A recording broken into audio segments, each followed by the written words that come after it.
In this lesson, we are focusing on how cybersecurity law intersects with ethics and decision-making in law enforcement.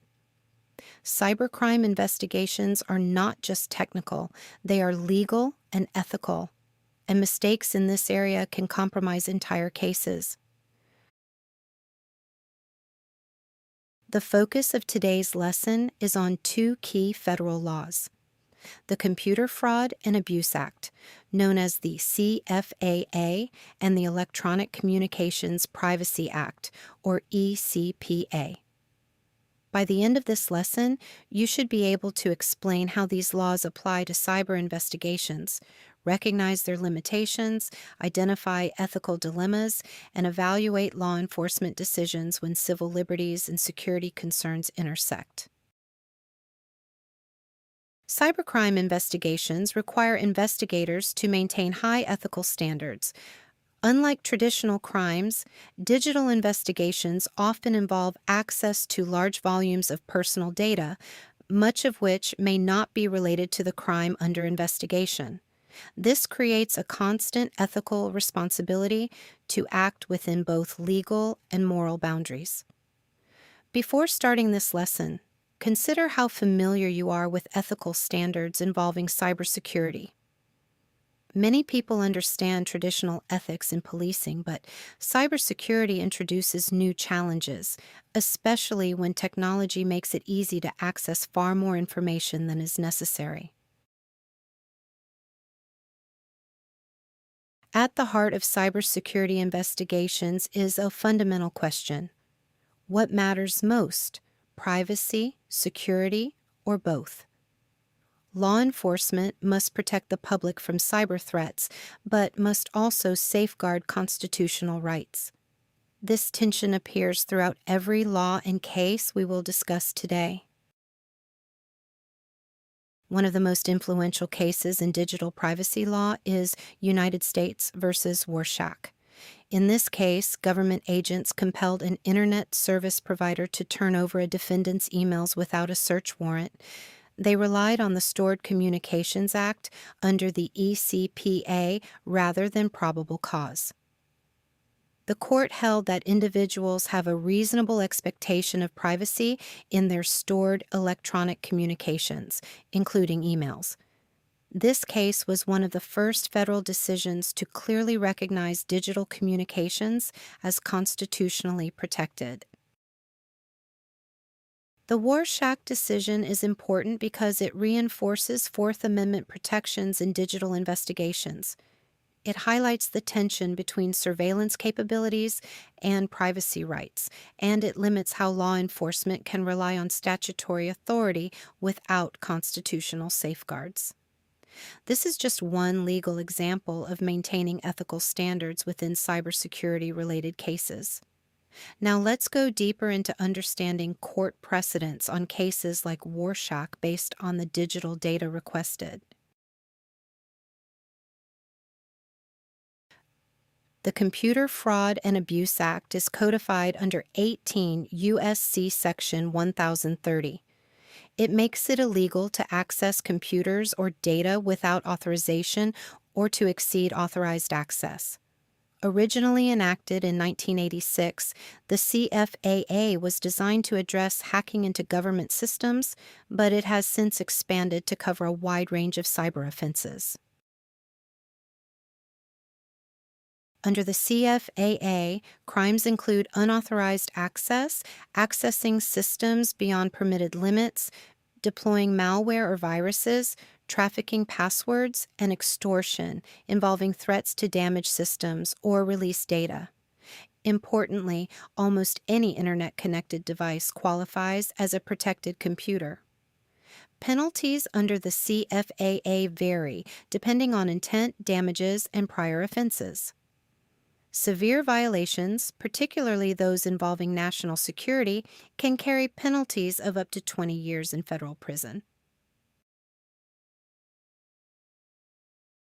For a CFAA prosecution to succeed, the government must prove unauthorized access or access beyond authorization, intent to defraud, actual damage to systems or data, or trafficking in data or credentials. These elements must be supported by evidence, not assumptions. Courts have clarified that exceeding authorized access applies only when a user accesses information they were not permitted to obtain. Simply violating an employer's internal policy does not automatically rise to the level of a CFAA violation. The CFAA criminalizes hacking-related behavior, but does not criminalize every misuse of technology. Investigators must carefully evaluate intent, scope, and damage to ensure charges are legally justified. The Electronic Communications Privacy Act extends privacy protections to wire, oral, and electronic communications. It regulates how government agencies can intercept or access communications that are either in transit or stored by service providers. The ECPA consists of three major parts: the Wiretap Act, which governs real-time interception; the Stored Communications Act, which governs stored data like emails; and the Pen Register and Trap and Trace Act, which governs metadata such as IP addresses and call logs. The Stored Communications Act specifically regulates access to stored communications. It outlines what investigators can obtain, when they can obtain it, and the legal process required.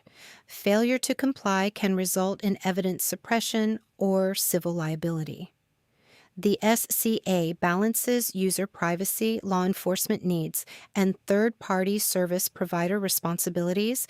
It applies to emails, social media messages, subscriber records, and transaction records.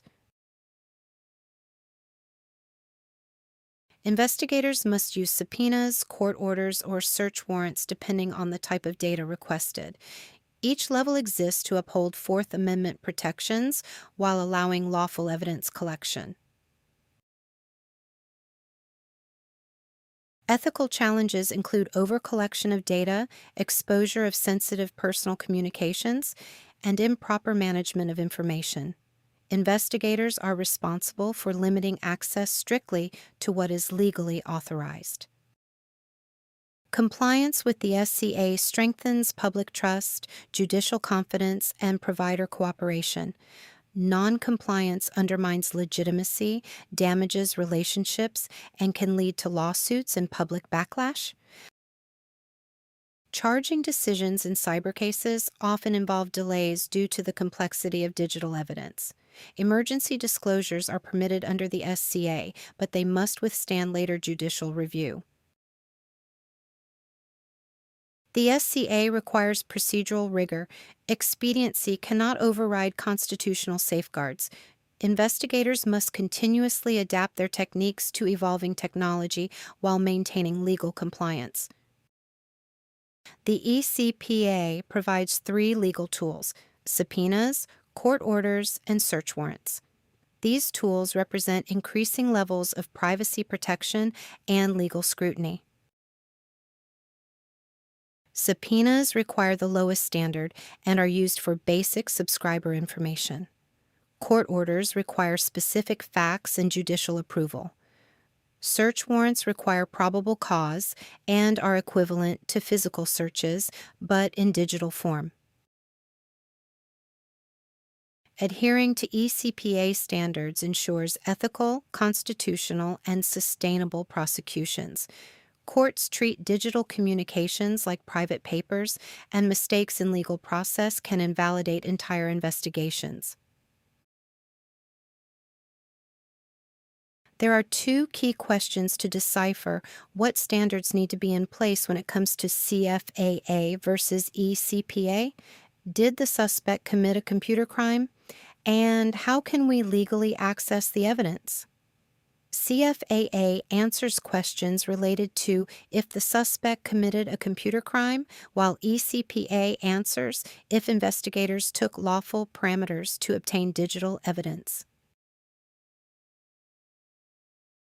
Ethical cybersecurity begins with legal compliance.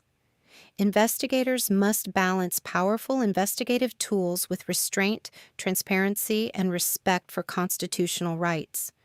Privacy and security are not opposing values, they are both essential. Now that you've completed this lesson, take a moment to reflect. How familiar are you now with ethical standards involving cybersecurity? Do you feel more confident in your knowledge surrounding and understanding the ethics involved in cybersecurity as it pertains to advancing technology and copious amounts of data?